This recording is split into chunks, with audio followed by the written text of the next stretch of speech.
জনসংখ্যা নিয়ন্ত্রণে ছৌ নৃত্যের মাধ্যমে সচেতনতার বার্তা বক্রেশ্বরে। ভারতবর্ষে জনসংখ্যা ক্রমাগত বেড়ে চলেছে, তাই জনসংখ্যা নিয়ন্ত্রণে স্বাস্থ্য দপ্তরের পক্ষ থেকে একাধিক পদক্ষেপ নেওয়া হয়েছে। পশ্চিমবঙ্গের স্বাস্থ্য দপ্তরের উদ্যোগে পুরুলিয়ার ছৌ নৃত্যের মাধ্যমে সচেতনতার বার্তা দেওয়া হচ্ছে জনমানসে। স্লোগান দেওয়া হয়, এসো করি পরিবার পরিকল্পনা, নতুন অধ্যায়ের হোক সূচনা। ইতিমধ্যেই বীরভূমের রামপুরহাট স্বাস্থ্য জেলা কেন্দ্রে প্রচার করার পর আজ 6 জুলাই বীরভূম জেলা স্বাস্থ্য কেন্দ্রের দুবরাজপুর ব্লকের বক্রেশ্বরে জনসংখ্যা নিয়ন্ত্রণের বার্তা দেওয়া হয় কথায়, গানে ও পুরুলিয়ার ছৌ নৃত্যের মাধ্যমে। এ বিষয়ে পুরুলিয়ার ছৌ নৃত্য শিল্পী পবন চন্দ্র তিওয়ারি জানান, জনসংখ্যা নিয়ন্ত্রণের লক্ষ্যে এমন উদ্যোগ। বীরভূম থেকে সন্তোষ পাল ও সফিউল আলমের রিপোর্ট, এস নিউজ বাংলা। আজকে কোথায় কি করলেন আপনারা? আমরা আজকে নয়, আজ কয়েকদিন আগে থেকে এটা শুরু করেছি। আমরা রামপুরহাট স্বাস্থ্য জেলা করে এই বীরভূম স্বাস্থ্য জেলা শুরু করেছি। এসো করি পরিবার পরিকল্পনা, নতুন অধ্যায়ের হোক সূচনা। এটা জন্ম নিয়ন্ত্রণের উপর। আজ যেভাবে আমাদের ভারতবর্ষ তথা সারা পশ্চিমবঙ্গ, তার সাথে আপনাদের এই বীরভূম জেলা বা রামপুরহাট স্বাস্থ্য জেলা যেভাবে জনসংখ্যা বেড়ে চলেছে, তাতে যদি আমাদের যেই বিষয়গুলো বলছি বা ব্যানারে আমাদের যে বিষয়গুলো লেখা রয়েছে তাতে যদি পালন না করে, তাহলে একদিন একটা ভয়াবহ রূপ ধারণ করবে জনসংখ্যার উপর। তা আমরা এই প্রচার নিয়ে এসেছি স্বাস্থ্য দপ্তর থেকে, মানুষকে বোঝানোর জন্য, মহিলাদের বোঝানোর জন্য। কিভাবে বোঝালেন আজকে? আজকে আমরা কিছু কথা, কিছু গান এবং সর্বোপরি আমাদের পুরুলিয়ার ছৌ নৃত্যের মাধ্যমে এই বিষয়টা আমরা জনগণের কাছে তুলে ধরলাম, যে বড় মানে পরিবার হলে যাদের ছেলে মেয়ে বেশি, তাদের কি সমস্যা হয় বা হচ্ছে প্রতিদিন, এটা প্রতিনিয়ত হচ্ছে আর কি। কেমন সাড়া পাওয়া যাচ্ছে? ভালো। আমরা তো আপনাদের এখানে তো এটা আমরা তো যেখানে মাইনরিটি, তারাও আজকাল, আগে এটাকে নিয়ে যারা একটু অন্য চিন্তা ভাবনা করতো, তারাও কিন্তু আজকাল এগিয়ে আসছে আর কি। এই দেখেন, জানা আমাদেরও ছোটো পরিবার, আমাদেরই তো ছেলে মেয়ে। হ্যাঁ, আপনারা কোথা থেকে এসেছেন এবং কোথায় কোথায় করেছেন এই বীরভূমে? একটা গতকাল পর্যন্ত আমাদের রামপুরহাট স্বাস্থ্য জেলা হয়েছে 8টা ব্লক। আজ থেকে শুরু হয়েছে বীরভূম জেলার 11টা ব্লকে শুরু হবে। প্রতিদিন আমরা 5টা করে অনুষ্ঠান করি।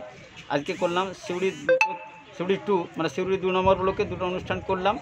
তারপর রাজনগর ব্লকে আন্ডারে 2টো প্রোগ্রাম করলাম, এই প্রচার অভিযান। আর আজকে দুবরাজপুরের একটা করলাম আপনাদের এখানে, কালকে একটা দুবরাজপুরে হবে। আপনার নাম? আমার নাম পবন চন্দ্র তেওয়ারি।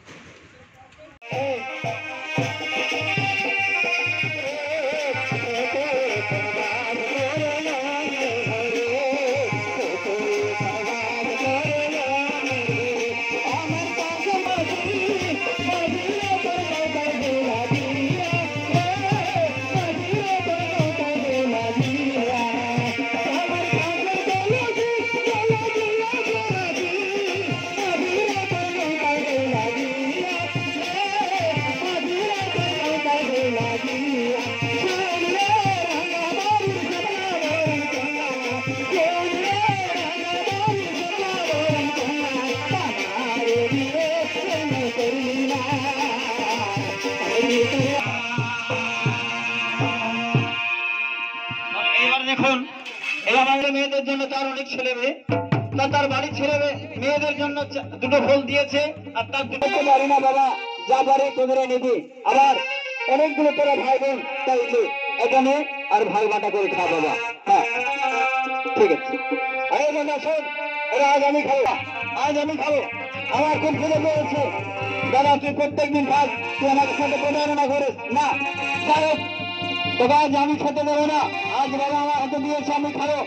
এইভাবে লালু আর ভালো প্রত্যেকদিন ঝগড়া করতে হয়, প্রত্যেকদিন তাদের মধ্যে অসুবিধা হয়।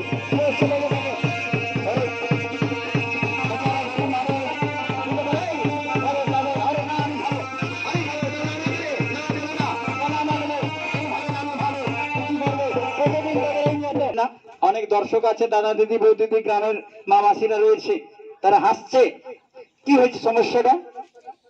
শোন, আমি জানি তোদের বাবা খুব গরিব মানুষ, তোরা অনেক ছোট ভাই।